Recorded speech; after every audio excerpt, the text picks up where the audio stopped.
کہ انہوں نے وہ خود عیسائی تھے اور انہوں نے کتاب انجیل کا ترجمہ ابو سے عربی میں کیا۔ یہ آپ کے اس زمانے کے علم کی بین دلیل تھا کہ آپ کے پاس علم کتنا تھا۔ آپ عرب کے ان چند قدیم علماء میں ہیں جنہوں نے ایک آسمانی کتاب کا ترجمہ کیا۔ خدیجہ ان کی بہن ہے۔ اچھا چلیے اور پڑھتے ہیں۔ اس طریقے سے ایک شخصیت اور آتی ہے اور یہ شخصیت ہے علی، جو آپ کے چچا جناب ابو طالب کے بیٹے اور جو خدیجہ سے کے بعد مسلسل آپ کے پاس رہے۔ یہ تین شخصیت۔ چوتھی شخصیت زید، جو آپ کے غلام تھے اور جنہیں آپ نے آزاد کر دیا۔ پانچویں شخصیت پھر غلاموں میں آتی ہے، حضرت بلال حبشی کی۔ زور سے جلدی سے میں بالکل جو آپ سے کہنا چاہتا ہوں اس کے لیے زمین کے اس حصے سے گزر رہا ہوں۔ تو ایک ذات ابو بکر صدیق کی، کہتی سبحان اللہ۔ ایک ذات سیدہ خدیجہ الکبریٰ کی، ایک ذات مولا کائنات علی مرتضیٰ کی، اور ایک ذات سیدنا زید کی، اور ایک ذات سیدنا بلال حبشی کی ہے۔ رضوان اللہ تعالی علیہم اجمعین۔ یہ ذوات قدسی ہیں۔ اب پورے اصحاب پر جائیے گا جو دور آخر تک ہوئے تو ان کی تعداد کم اور زیادہ 1,24,000 سے کم ہو جاتا ہے۔ 1,24,000 جو صحابہ ہیں ان میں اللہ تعالیٰ نے 313 کو عزتیں دی۔ اور سے بولیے عزت پہ تو سب ہیں، انکار کون کرے گا کسی کی عزت کا؟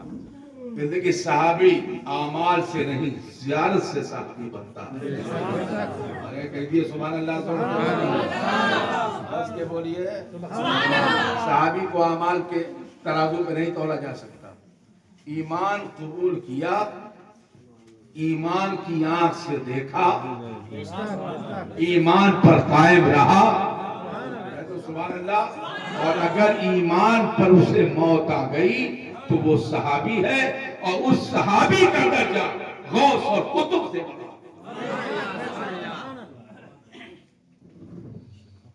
کیا کل علامہ کہاں بھاگے؟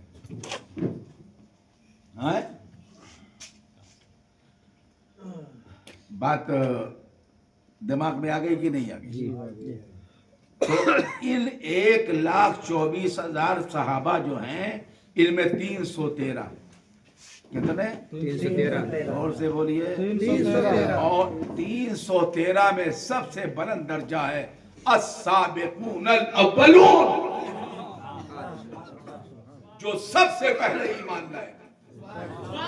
حبیب، عمار، بلال، میں ان کی بات کر رہا ہوں۔ حبیب، عمار، بلال، سمیہ، ان کے درجات پورے صحابہ سے بڑھے۔ بے شک سبحان اللہ۔ یہ درجات۔ ابھی میں مولا کی بات نہیں کر رہا ہوں، ابھی عثمان غنی کی بات نہیں کر رہا ہوں، ابھی میں عمر ابن خطاب، ابھی میں ابو بکر صدیق کی بات کر رہا ہوں، جو درجہ بلال حبشی کا ہے، جو درجہ جناب عمار کا ہے، جو مقام و مرتبہ جناب صہیب کا ہے، وہ سب سے بلند ہے السابقون الاولون میں۔ اب السابقون الاولون میں جناب ابو بکر بھی ہیں، جناب عمر بھی ہیں، جناب عثمان اور جناب علی بھی ہیں۔ اب آپ سوچیں، پھر ان میں السابقون الاولون میں 10 ہیں۔ کتنے ہیں؟ 10۔ زور سے بولیے 10۔ ہاں، اعلیٰ حضرت امام اہل سنت کا ان 10 پر ایک شعر ہے خراج عقیدت کا کہ وہ 10 جن کو جنت کا بستہ ملا، وہ 10 جن کو جنت کا مزدہ ملا، اس مبارک جماعت پہ لاکھوں سلام۔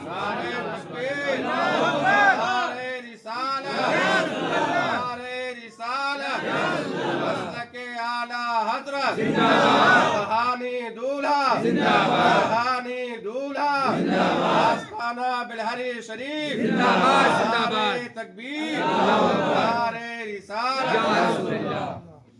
اب دیکھیے، بہت سنجیدگی اور اطمینان کے ساتھ یہ میں خطاب نہیں کر رہا ہوں، آپ سے مسائل کے ساتھ بات کر رہا ہوں، تاکہ یہ اہل سنت کا جو موقف ہے، اور علماء اسٹیج پہ بیٹھے ہیں، اگر میں تھوڑا سا لیفٹ رائٹ گیا تو وہ میری اصلاح بھی کر دیں گے، اور کافی اچھی شخصیتیں ہیں اس وقت جو یہاں بیٹھی ہیں، اور مولانا مجیب اللہ صاحب تو موجود ہی ہیں، اب اگر ہوش میں ہوں گے تو ٹھیک ہے، اور بے ہوش ہوں گے تو کوئی بات ہی نہیں، ہوش میں ہے نا؟ تو بہت ہی اطمینان اور سکون کے ساتھ میں نے کیا بتایا۔ اب ان میں دیکھیے، ان 10 ہم 1,24,000 میں نہیں تلاش کرتے، 10 کے مرتبے سب سے بلند و بالا۔ اب آتے ہیں 10 میں۔ 10 میں یہ جو 4 ہیں جنہیں چراغ کہا جاتا ہے، کہاں کا؟ منبر کا، مسجد کا، محراب کا، جنہیں چراغ کہا جاتا ہے، مسجد کا، منبر کا، محراب کا، یہ چراغ ہے۔ اس لیے آپ نے بہت مسجدوں میں لکھا ہوا دیکھا ہوگا، چراغ مسجد و محراب و منبر ابو بکر و عمر عثمان و حیدر، یہ 4 ہیں۔ حضرت امام اہل سنت نے بھی ایک مقام پر ان کو خراج ان لفظوں میں پیدا پیش کیا ہے کہ صدق و عدل و کرم و ہمت 4 اسم شہرے ہیں ان 4 کے، ٹھیک ہے؟ تو یہ 4 ہیں۔ اب ان 4 میں سب سے اہم ترین معاملہ یہ ہے کہ سب سے پہلے کلمہ کس نے پڑھا؟ فطرت تو 4 کی سلیم ہے، درجے 4 کے بلند ہے، السابقون الاولون میں 4 کے 4 شامل ہیں، لیکن سب سے پہلے ایمان لانے کا شرف کسے ملا؟ اب آپ اندازہ لگائیے، 2 تو گھر میں ہیں، ارے بولیے جلدی سے بات، اور 2 باہر ہیں، اور 2 گھر میں ہیں۔ خدیجۃ الکبریٰ، پہلی بات تو انہیں عام عورت نہ سمجھیے، ایک ایسی عورت جو چائنا سے بھارت سے روما تک بغیر نقصان کے اپنا کاروبار چلاتی رہی ہو، وہ عام عورت تھی اس زمانے کی، جس کے برداری کے جانور یمن کی بندرگاہ سے لے کر جدہ کے بندرگاہ تک کھڑے رہتے، وہ عام عورت تھی۔ مختلف ملکوں سے کپڑے، پارا جال، مسالہ جال اور پتھروں کی تجارت کرنے والی عورت معمولی عورت تھی، جس کے سامانوں کے لدے ہوئے جاتے تھے، ایک بندرگاہ سے اترتے تھے اور وہاں سواریوں کے ذریعے دوسرے بندرگاہ کے لیے روانہ کر دیے جاتے تھے۔ وہ عورت بھی معمولی نہیں تھی۔ آپ اندازہ لگائیے، حضور غار حرا میں تھے، کہہ دیجیے ہاں وہاں وہ واقعہ ہوا، میں واقعے کو نہیں بیان کروں گا تفصیل سے، اور مجھے اتنی تفصیل سے اس واقعے کو بولنا۔ وہاں واقعہ ہوا، جبرائیل کا آنا ہوا، پیغام اقرا لانا ہوا، حضور آئے، آپ کا وجود بشری یوں لرز رہا تھا، آپ اسی عالم میں تشریف لائے۔ سیدہ خدیجہ نے فرمایا کیا ہوا؟ کہ میں نے اسے دیکھ لیا۔ کہ دیکھ لیا؟ دیکھ لیا، غور کر رہے ہیں آپ اس جملے کو؟ آ جائیے، جلدی آ جائیے۔ آپ نے فرمایا مجھے کمبل اڑا دو۔ اچھا یہ، اور کمبل اٹھایا اور اپنے بازو میں سمیٹ لیا، کہا بیٹھ آرام کیجیے، جب آپ کو سکون ہو جائے گا تو غم مت کیجیے، جب آپ کو سکون ہو جائے گا تو ہم اپنے چچا زاد بھائی ورقہ کے پاس چلیں گے اور ہم اس سے آپ کا مسئلہ پوچھیں گے. بہت دیکھیے بہت بخاری شریف کی حدیث ہے اور میں چاہوں تو بھی اس پر گھنٹوں بول سکتا ہوں. ہر سال 8-9 مرتبہ پڑھتا ہوں اس کو, پڑھتا نہیں ہوں, طلبہ کو پڑھاتا ہوں, طلبہ طالبات کو. تو کوئی بہت ٹف میرے لیے نہیں ہے, لگاتار ریپیٹ ہے, لیکن میں اس کی بحث میں نہیں جاتا اور نہ میں اس کی لمبائی اور چوڑائی کے ساتھ اس پر خطاب کروں گا. کہ ٹھیک ہے آپ فریش ہو جائیے تو میں آپ کو لے چلتی ہوں. اور جب حضور صلی اللہ علیہ وسلم کو تھوڑا سکون قلب ہوا تو آپ تشریف لے گئے حضرت سیدہ خدیجہ کے پاس. ورقہ اس زمانے بہت بوڑھے ہو گئے تھے, اتنے بوڑھے ہو گئے تھے کہ اپنے ہاتھوں سے یا دوسرے کے ہاتھوں سے پلکیں اٹھائی جاتی تھی تب وہ آدمی کو دیکھ پاتے تھے. یہ بند رہتی تھی ڈھلک کر کے آنکھ. پوچھا کون؟ فرمایا خدیجہ ہوں. کہا کیسی آئی ہے؟ ارے کہا آپ کا یہ بھی ہے نا چچا زاد بھائی ہے, حضور کا نام لیا, یہ بھی میرے ساتھ آیا, کچھ آپ سے بات کرنا چاہتے ہیں. کیا ہوا؟ کہ جانتے ہیں نا آپ لگاتار پہاڑ میں جاتے تھے, عبادت کرتے تھے. ہاں ہاں میں جانتا ہوں. وہاں مصروف رہتے تھے. ہاں ہاں ہفتے ہفتے بھر وہی رہتے تھے. ہاں تو ٹھیک ہے میں جانتا ہوں. کہ بس آج ایسا ہو گیا. ورقہ سیدھے کیا کہہ رہی خدیجہ؟ میں صحیح کہہ رہا ہوں, ایسا ہوگا. تم بتاؤ کیا کیا دیکھا؟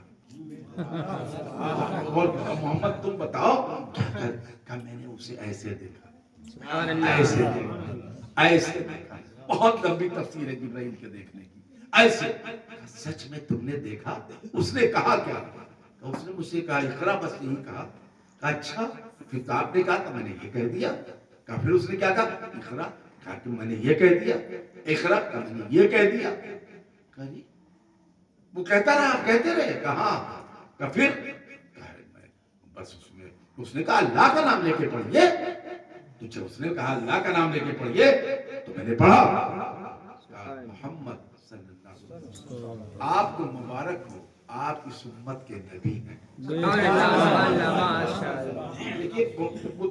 آپ غور کر لیجیے, اس لیے مکہ کو آپ جاہلوں کا شہر نہ کہیے کہ صرف جاہلوں کا شہر. آپ کو مبارک ہو, آپ اللہ کے نبی ہیں.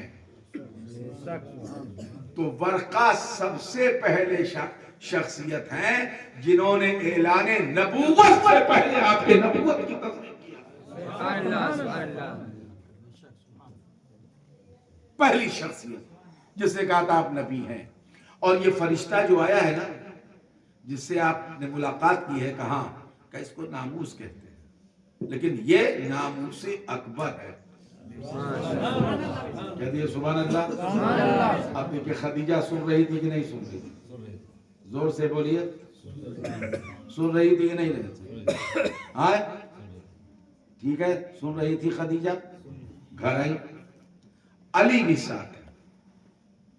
اب یہاں آپ قابل غور پہلے ہوئے جناب ابو بکر صدیق حضور کے بہت گہرے دوستوں میں ہیں. ابھی دوست کہیے, ساتھی کہیے, اور اعلان نبوت سے پہلے آپ کے مددگاروں میں ہیں اور آپ کے چاہنے والوں میں ہیں اور آپ پر جان نثار کرنے والوں میں ہیں. مکہ کی زمین پر آپ کے مددگاروں میں ہیں. ابھی اعلان نبوت پیغمبر نے نہیں کیا ہے, ابھی نزول وحی آئی ہے. اب نزول وحی کے ساتھ خدیجہ کو معلوم ہو گیا یہ ہونے والے نبی, ورقہ کو معلوم ہو گیا ہونے والے نبی. اگر علی نے زبان خدیجہ سے یا زبان رسالت ماں سے یہ سنا تو انہیں بھی معلوم ہو گیا نبی ہے. لیکن ابھی اعلان نبوت نہیں ہے. ابھی اعلان نبوت نہیں. زور سے بولیے. تھوڑے سے لوگوں کو معلوم ہو گیا کہ رشتہ ہو گیا ہے. زور سے بولیے. ابھی حجاب و قبول کی منزل نہیں آئی ہے. تو جب تک نہ آ جائے تب تک کہہ نہیں سکتے, کچھ نہیں کہہ سکتے. اب پہلے سے ہی سے شروع ہوئی کہ جب اعلان کیا آپ نے زور سے کہیے سبحان اللہ. اب میں اس کے بعد نہیں بولوں گا, اسی بات اپنا پوائنٹ ختم کر دوں. جب اعلان کیا آپ نے, اس بات کا اعلان کیا کہ میں رسول ہوں, تو سوال ہے کہ آپ کے پاس فوراً پہنچ کر کس نے آپ کے اعلان کی تصدیق کی؟ وہی پہلا. اگر ابو بکر صدیق نے کیا تو وہ پہلے ہے, خدیجہ نے کیا تو وہ پہلی ہے, علی نے کیا تو پہلے ہے, زید نے کیا تو وہ پہلے ہے. اب بحث شروع ہو گئی. ایک طبقہ صحابہ کا کہنے لگا علی نے پہلے تصدیق کی اس لیے علی پہلے ہے, علی پہلے ہے. ایک طبقہ بولا خدیجہ نے پہلے کیا ہے تو اس لیے خدیجہ پہلی ہے. پھر ایک طبقہ اٹھا, اس نے کہا نہیں, سب سے پہلے ابو بکر نے تصدیق کیا. کیا ابو بکر نے کیا, لہذا وہ پہلے ہے. یہ فیصلہ تاریخ کر ہی نہیں پائی کہ ان تینوں میں پہلا کون ہے. دیکھیے, یہ جب کہیں فیصلہ نہ ہو پائے کہ ایکسپٹ کرنے میں پہلا کون ہے, تو پتہ یہ چل گیا کہ یہ تینوں بہت قریب تھے. سنیے, وہ اتنا سنیے, یہ تینوں بہت قریب تھے.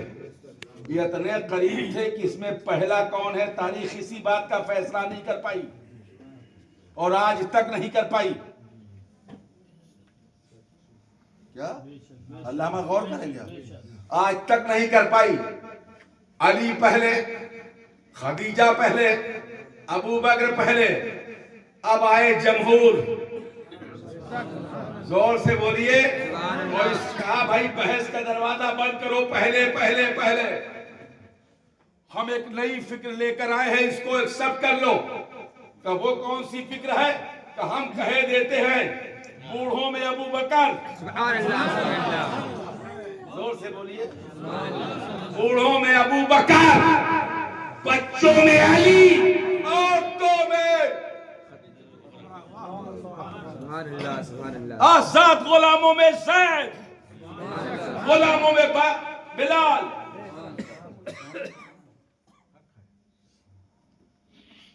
تو سیدنا ابو بکر صدیق کی فضیلت میں 1,24,000 کم زیادہ صحابہ کے درمیان یہ وجہ فضیلت ہے کہ آپ کو قرآن نے لصاحب ہی کہا. سبحان اللہ, سبحان اللہ, سبحان اللہ. ٹھیک ہے, بات دماغ میں آ گئی کہ نہیں آ گئی؟ زور سے بولیے.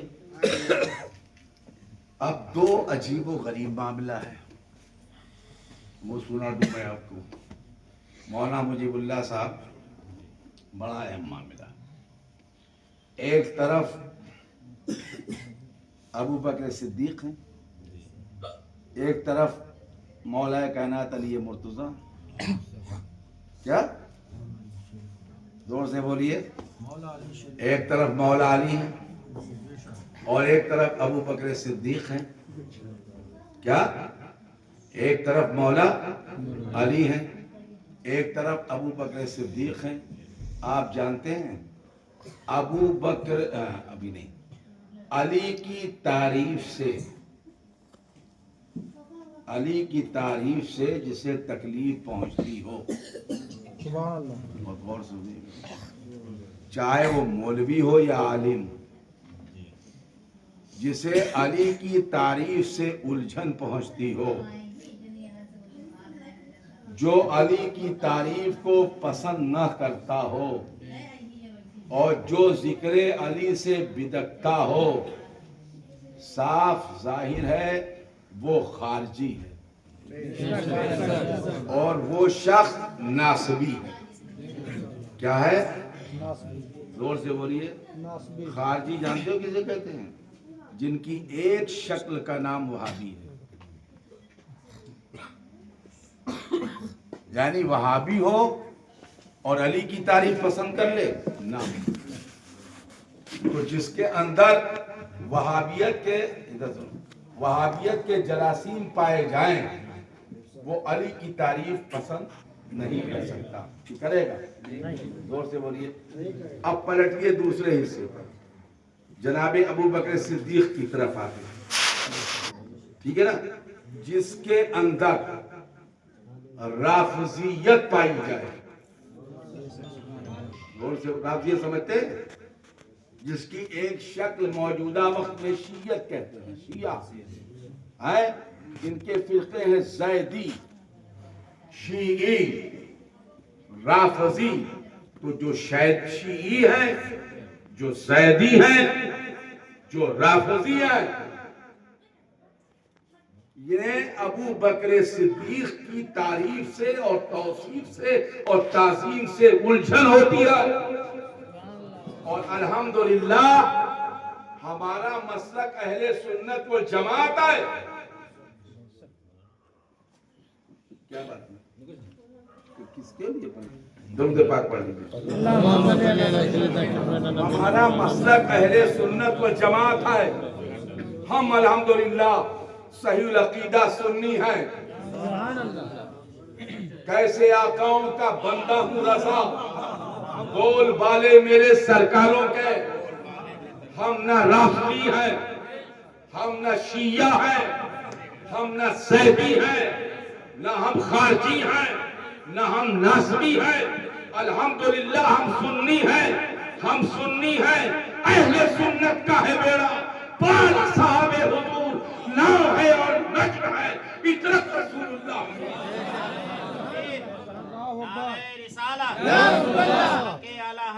ہم اہل بیت سے ہم صحابہ سے محبت کرتے ہیں. ہم صحابہ سے عقیدت رکھتے ہیں. ہم اہل بیت سے محبت رکھتے ہیں. ان کی عقیدت، ان کی محبت اور ان کی محبت کو ہی ہم ذریعہ نجات. اب بات دماغ شریف میں دیکھیے، یہ خالص عقیدے کی بات آ گئی. اب اعلیٰ حضرت امام اہل سنت کی اس موقع پر اگر میں تحریر پڑھنا چاہوں، ادھر آؤ بیٹا بیٹھو، تحریر پڑھنا چاہوں جو میں نے بولا ہے، تو ابھی میں نے مخدوم ملت کے فاتحے کے موقع پر بولا تھا. کہیے تو میں ریپیٹ کر دوں؟ جی تو کہیے تو میں ریپیٹ کر دوں؟ جی تو میں ریپیٹ کر دیتا ہوں. مسئلہ دوسرا تھا. امام اہل سنت نور اللہ مرتدہ نے ایک فتوے کے جواب میں ارشاد فرمایا. آپ نے فرمایا کہ فرق مراتب بے شمار، فرق مراتب بے شمار، حق بدستے حیدر کرار. سبحان اللہ، سبحان اللہ. فرق مراتب بے شمار، حق بدستے حیدر کرار. دیکھیے دوسرا مسئلہ تھا، اس پر وہاں سے میں لے رہا ہوں. اور فرمایا جناب معاویہ بھی ہیں ہمارے سردار، تان کرنا ان پر کار فجار. اور مگر اسد اللہ ان کی اولیت، ان کی اکملیت، ان کی افضلیت،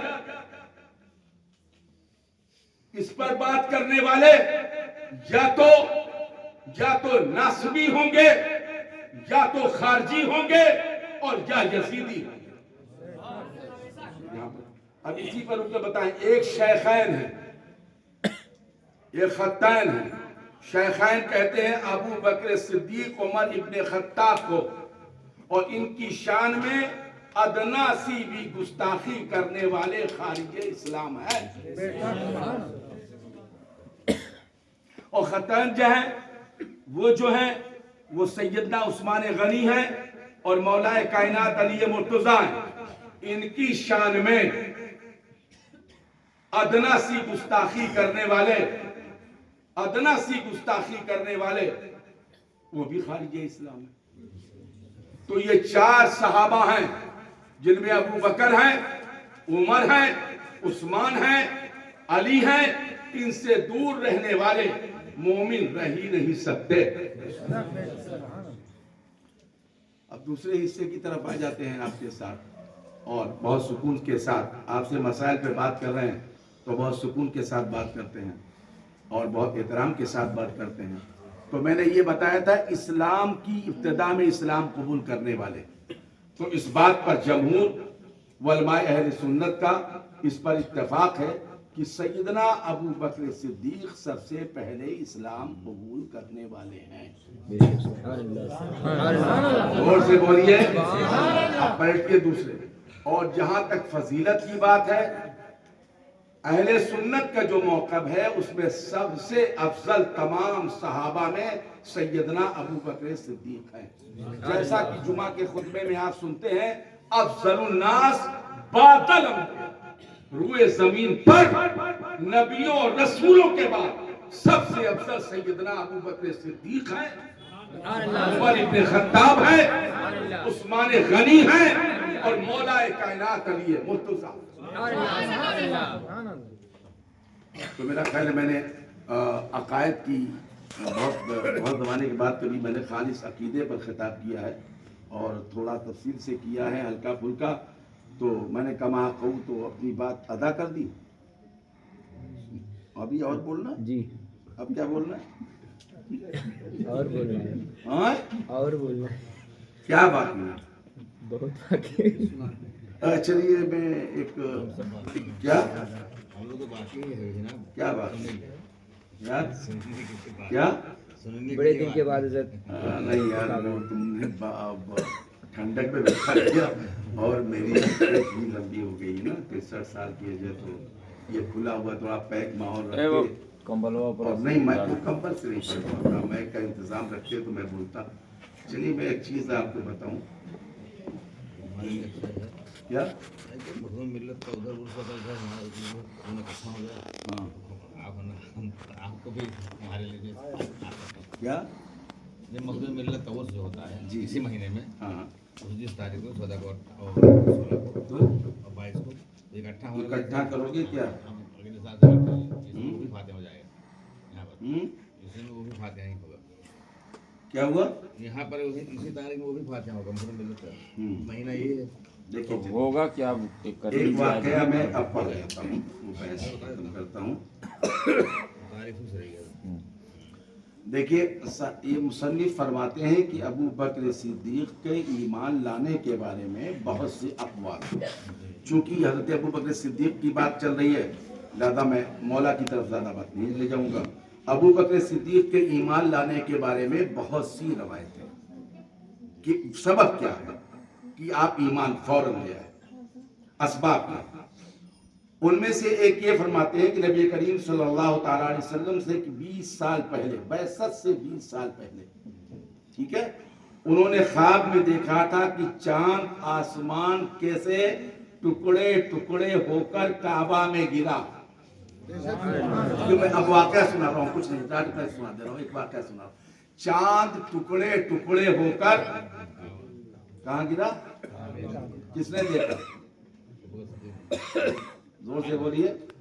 بعثت سے 20 سال پہلے ابو بکر صدیق نے خواب دیکھا کہ چاند ٹکڑے ٹکڑے ہوا پھر کعبے میں گرا اور مکہ کے ہر گھر میں ایک ایک ٹکڑا گرا، پھر وہ تمام ٹکڑے اکٹھے ہو گئے، پھر پہلی شکل میں آ گئے اور آسمان کی طرف چلے گئے، مگر وہ ٹکڑا دیکھیے ایسے سنیے، یہ چاند ہے، مثال سمجھا دوں، اس کے مکہ میں ہم مان لیتے ہیں 5000 گھر تھا، تو 5000 ٹکڑے چاند سے گرے۔ کتنے ٹکڑے؟ مثال دے رہا ہوں، 5000 ٹکڑے نہیں تھے کہ بعد میں پکڑ لو مجھ کو، اس لیے کہ تفصیل میں کبھی کبھی آدمی پھنس جاتا ہے، تو صرف مثال دے رہا ہوں۔ تو ٹکڑے گرے، 500 کہہ دو، 5000 کہہ دو، 2000 کہہ دو، 2500 کر دو، میں تعین نہیں کرتا ہوں۔ وہ جتنے گھر تھے ہر گھر میں ایک ایک ٹکڑا اور باقی پورا چاند کعبے کے اندر گر گیا۔ پھر تمام وہ ٹکڑے اکٹھا ہونے لگے، اس گھر سے نکلا، اس گھر سے نکلا، اس گھر سے نکلا، اس گھر سے نکلا، اس گھر سے نکلا، ہر گھر سے وہ چاند نکلا اور نکل کر وہ چاند اکٹھا ہو گیا اور اکٹھا ہو کر آسمان کی طرف چلا گیا۔ ابو بکر صدیق خواب دیکھ رہے ہیں، مگر وہ ٹکڑا جو ابو بکر صدیق کے گھر میں رہ گیا تھا وہ وہی رکا رہ گیا۔ اور اچھا دوسری روایت آپ سنیے اسی پر، دوسری روایت یہ کہ وہ تمام ٹکڑے اکٹھا ہوئے۔ اب یہ دوسری روایت بدل گئی، وہ تمام ٹکڑے اکٹھے ہو کر ابو بکر کے گھر آ گئے، اور جب ابو بکر کے گھر آ گئے تو حضرت ابو بکر نے اپنے گھر کا دروازہ بند کر لیا۔ ان انوار کو دریافت کرنے کے لیے علی صبح یہودی علماء میں سے ایک عالم کے پاس گئے۔ سبحان اللہ، زور سے بولیے۔ اب یہودی عالم کون تھے؟ جو توریت کے عالم تھے، جو موسیٰ پر نازل ہونے والی کتاب توریت کو پڑھتے تھے۔ اس عالم کے پاس گئے اور اس سے اپنے خواب کی تعبیر پوچھی کہ اے علامہ، آپ علماء یہود میں ہیں، آپ یہ بتائیے کہ میں نے رات میں خواب دیکھا کہ آسمان کا چاند ٹکڑے ٹکڑے ہو کر مکہ کے ایک ایک گھر میں جاتا رہا، پھر پورا چاند بچا ہوا کعبہ میں آیا۔ آپ بتائیے، پھر وہ چاند گیا، ایک ٹکڑا میرے گھر میں رہ گیا، آپ بتائیے وہ نور کا ٹکڑا جو میرے گھر میں رہ گیا اس کی کیا تعبیر ہے؟ اس یہودی عالم نے جب یہ سنا تو جان گیا، مگر کہا نہیں یہ خواب ہے، اس کا کوئی اعتبار نہیں۔ کیا کہا؟ یہ خواب ہے، کوئی اعتبار نہیں۔ زور سے بولیے۔ یہ وہ خواب جان گیا کہ یہ تو معاملہ دوسرا ہے، یہ ان نشانیوں کا واقعہ۔ کچھ زمانہ راوی کہتا ہے کچھ زمانہ اسی طرح گزرا، آپ اپنی تجارت کے سلسلے میں بحیرہ راہب کی خانقاہ میں پہنچے اور راہب نے سے اپنے خواب کی تعبیر پوچھی۔ راہب نے پوچھا آپ کون ہیں؟ تو آپ نے اپنی برادری بتائی، میں قریشی ہوں۔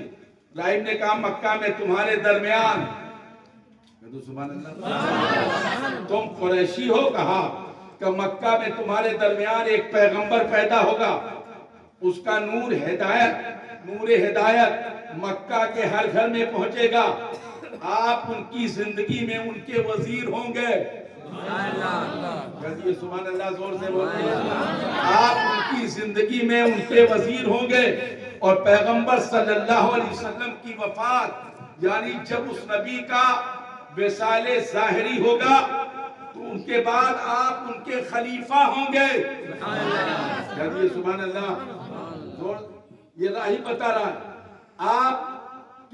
آپ قریشی خاندان کے ہیں، ایک نبی پیدا ہوگا، آپ اس پر ایمان لائیں گے، آپ اس کے وزیر بنیں گے، اور جب وہ دنیا سے کیا لفظ استعمال کریں ان کے جب روح قبض سے اسری سے پرواز کر جائے گی، تھوڑی دیر کے لیے نکالی جائے گی، پھر جسد اطہار کے اندر رکھی جائے گی، پھر انہیں زمین کے اندر رکھ کر کے احترام کے ساتھ اس پر تختے لگائے جائیں گے، اور وہ آپ کی ظاہری آنکھوں سے اوجھل ہو جائیں گے۔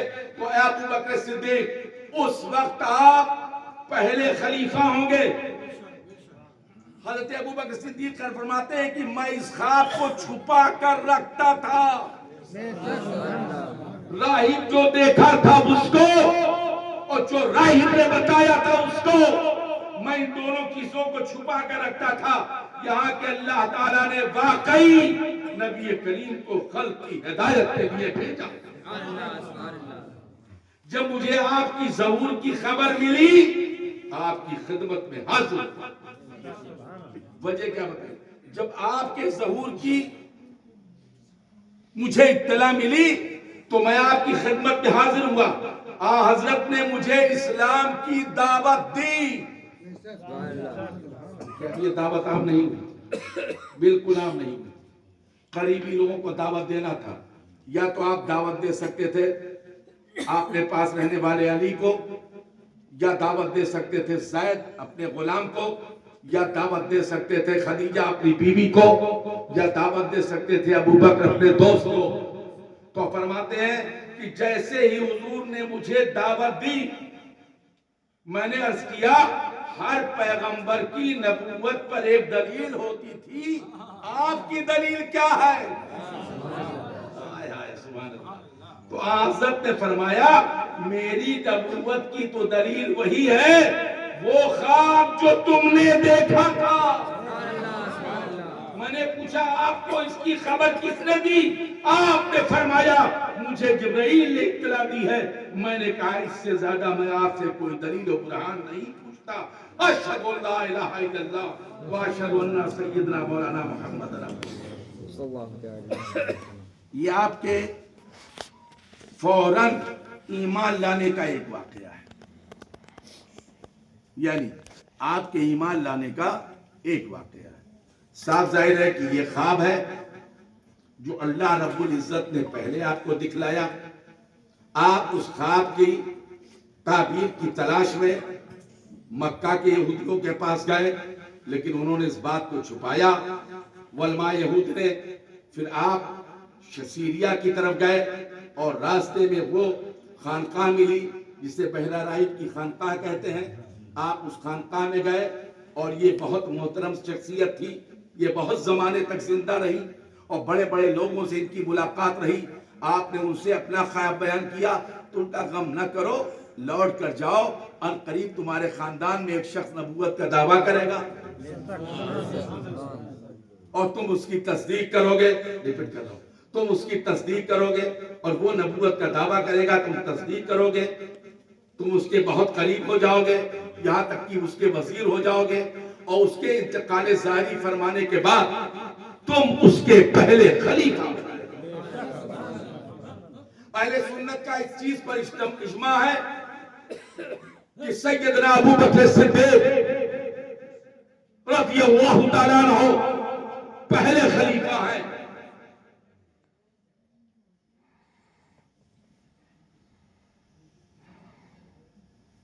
اور افضل الناس بعد الانبیاء ہیں۔ 1,24,000 صحابہ ہی سے پر بحث نہیں ہے۔ افضل الناس بعد الانبیاء، روئے زمین پر وہ نبی جو آئے گئے، وہ رسول جو آئے گئے، ان نبیوں اور رسولوں کے بعد پوری نسل انسانی پر نبیوں اور رسولوں کے بعد سب سے افضل ابو بکر صدیق ہیں۔ نعرہ تکبیر، نعرہ رسالت، ہر صحابی نبی جنتی ہر جنتی صحابی نبی، جنتی نعرہ تکبیر۔ چلیے میں اب اور روایتیں کیا پڑھوں، ورنہ ہم 2 روایتیں کتابیں دیکھ کے پڑھ دیتے ہیں ماحول کے حساب سے۔ تو ایک چیز اور بتا دیتے ہیں، ایک صادق ہے، ایک مصدق ہے، ایک صدق ہے۔ آخری بات کہہ دیں، اس کے بعد علامہ آپ مجھے اجازت دیں۔ اور میں چونکہ زیادہ تر میں تاریخ پر بولتا ہوں، تو آج ذات سیدنا ابو بکر صدیق ہے، لہذا میں عقائد کی زمین سے بھی اس لیے گزرا تاکہ آپ کو اس بات کا احساس رہے کہ آپ سنی ہیں، کیا سنی ہیں۔ اور ہمارے اگر دائیں بائیں آگے پیچھے 2 قسم کے لوگ رہتے ہیں، ایک خوارج ہیں جن کے الگ الگ نام ہیں، انہیں ہم وہابی بھی کہتے ہیں اور دیوبندی بھی کہتے ہیں، اور ایک رافضی ہیں جنہیں شیعہ بھی آپ کہتے ہیں، ان میں زیدی بھی ہے، شیعی اور زیدی۔ تو ان دونوں کے بیچ میں اہل سنت والجماعت، اور کبھی مولا کائنات علی مرتضیٰ کو لے کر بات ہوتی ہے، کبھی امیر المومنین سیدنا ابو بکر صدیق کو لے کر بات ہوتی ہے، اور اتفاق سے ہم سب کے رشتوں کے درمیان ہوتے ہیں۔ کبھی ہم ادھر حیران ہوتے ہیں، کبھی ہم ادھر پریشان ہوتے ہیں۔ کیا خیال ہے حضرت؟ اس لیے میں نے بہت سنجیدگی کے ساتھ اس بات کو آپ کے سامنے بتایا کہ اہل سنت کا اس چیز پر اجماع ہے، تو جمہور کا اس کا فیصلہ ہے، یہی مسلک اشاعرہ ہے اور یہی مسلک ماتریدیہ ہے کہ ابو بکر صدیق پہلے خلیفہ، عمر ابن خطاب دوسرے خلیفہ، عثمان غنی تیسرے خلیفہ،